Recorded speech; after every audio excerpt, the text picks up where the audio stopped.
two elements of the periodic table, radium and polonium. And so far, she's the only woman, she was the only human being, I would say, in the world that has had two Nobel Prizes in two distinguished matter. She is a very modern, even modern woman, even for the 21st century.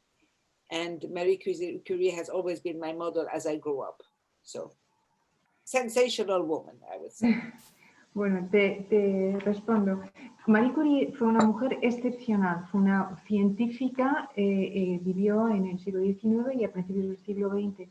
Descubrió la radioactividad, por lo que consiguió un premio Nobel, descubrió varios elementos, el polonio y el radio. Es la única mujer que ha obtenido 2 premios Nobel.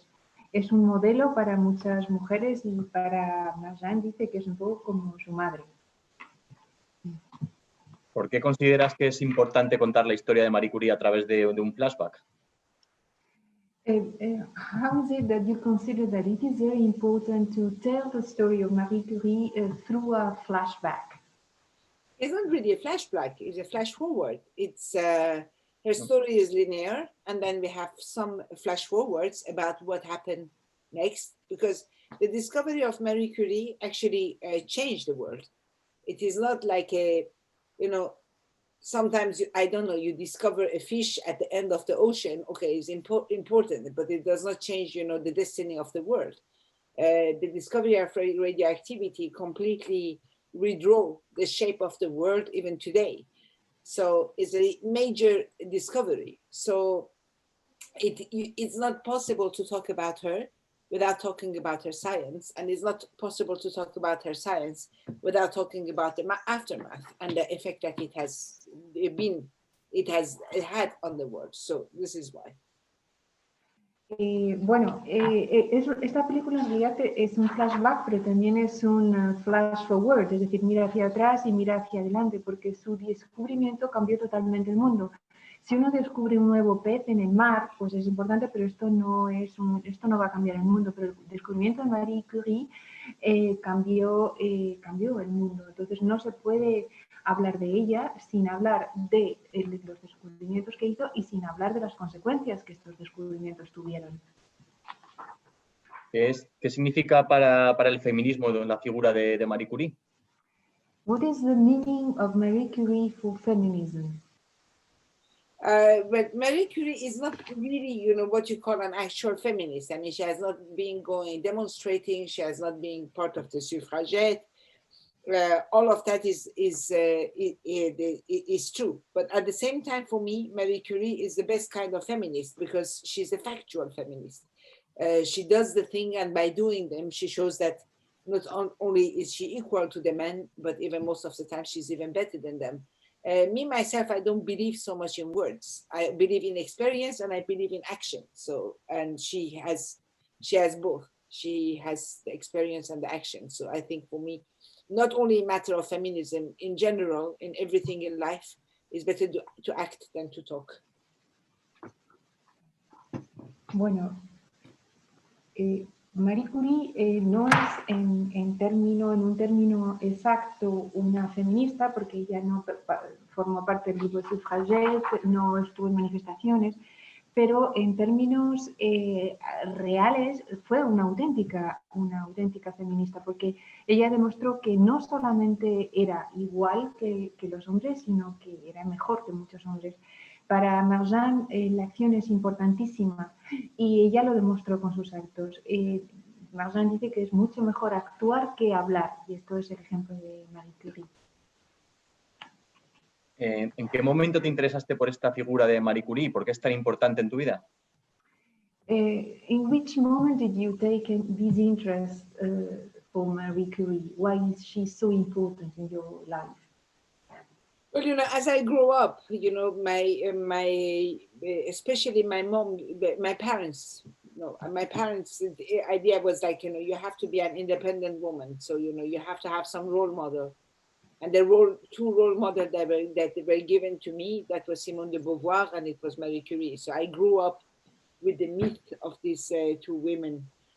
So needless to say that I did not become a philosopher, nor did I become a scientist. but actually I became an independent woman. So in a way it worked. Bueno, yo cuando crecí, al crecer mis padres me dijeron que yo tenía que hacerme independiente. Tienes que ser independiente, para ello necesitas dos modelos. Los modelos que ella tuvo para esa independencia fueron Marie Curie y Simone de Beauvoir. Entonces, bueno, ella no se transformó, no se hizo científica, por ejemplo, pero sí que se construyó como una mujer independiente.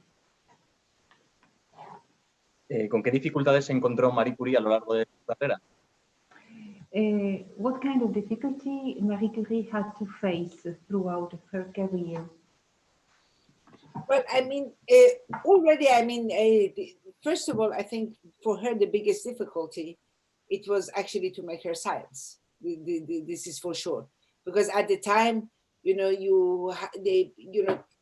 most of the scientific studies was made to become a teacher. So, you know, the way she and Pierre, they were thinking about science, they were doing it, it was not so popular. So they actually, most of them, they always had lack of funds to have the laboratory, etc., etc. So that was the biggest problem, was that. Because, you know, they discovered something about, you know, like the science that nobody else knew before. I mean, radioactivity before that, everybody thought that the atom, they were just stable. And then they showed that the atom was not stable. Some atoms, they were not stable. So first of all, it was that. But then I think, you know, the fact of being a woman, you know, the fact of being a foreigner, all of that added. But I don't think she considered them as being her main problem. Her obsession was her science.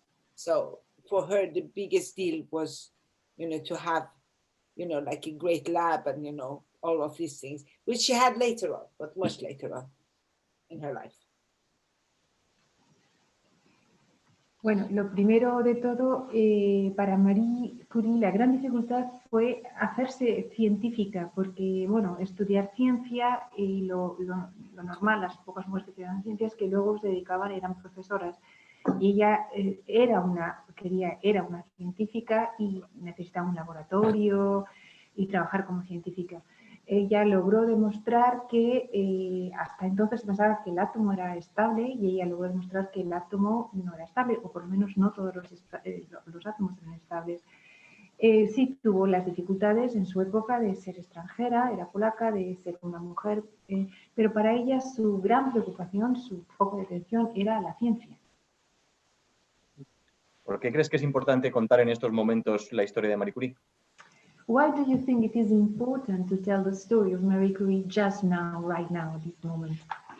It was not just right now, because I started working on this project in, you know, it was, I mean, first I read this project, it was 2016.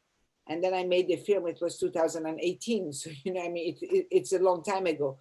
It happens that we are living in a moment, you know, where we have to trust the scientists and we have to trust, you know, like because of the word that we have today, but that is by coincidence.